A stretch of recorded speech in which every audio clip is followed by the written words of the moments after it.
தமிழ்நாட்டிலே திராவிட முன்னேற்ற கழகத்துடைய ஆட்சி, திராவிட மாடலுடைய ஆட்சி சிறப்பாக செயல்படுவதை தாங்கிக் கொள்ள முடியாத RSS உடைய கூட்டம் பல்வேறு வகையிலே இங்கே ஊடுருவ நினைக்கின்றார்கள். நேற்றைக்கு கூட நீங்கள் பார்ப்பீர்களே, ஆனால் ஒரு பள்ளியிலே ஒரு அடிமுட்டால் ஒருவரை அழைத்து வந்து அறிவுரை வழங்குவதைப் போல ஒரு நிகழ்ச்சி நடைபெற்றிருக்கிறது. அந்த நிகழ்ச்சி எல்லா ஊடகங்களிலும் பத்திரிகையிலே கூட அது நாளைக்கு பெரிதாக பேசப்படும்.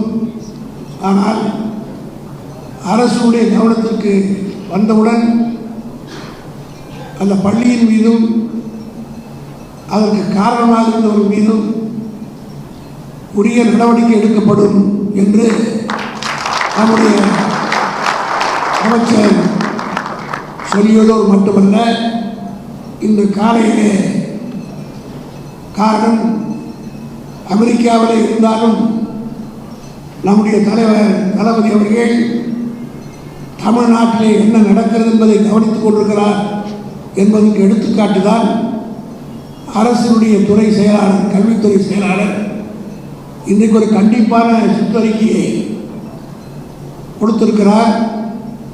இனிமேல் எந்த கல்வி நிலையங்களிலும் எந்த மதத்தை சம்பந்தப்பட்டதோ அல்லது இது போன்ற கல்வி சம்பந்தப்பட்ட பிரச்சாரத்தை தவிர, சொற்பொழிவை தவிர வேறு எந்த சொற்பொழிவும் யாரும் மாற்ற அனுமதிக்கக்கூடாது என்று திட்டவட்டமாக ஒரு அறிக்கையை நீக்கிவிட்டார்.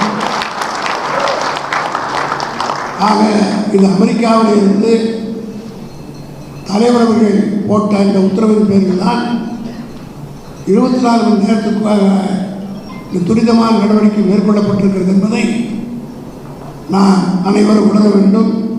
ஏனென்று சொன்னால், நேற்றுக்கு அந்த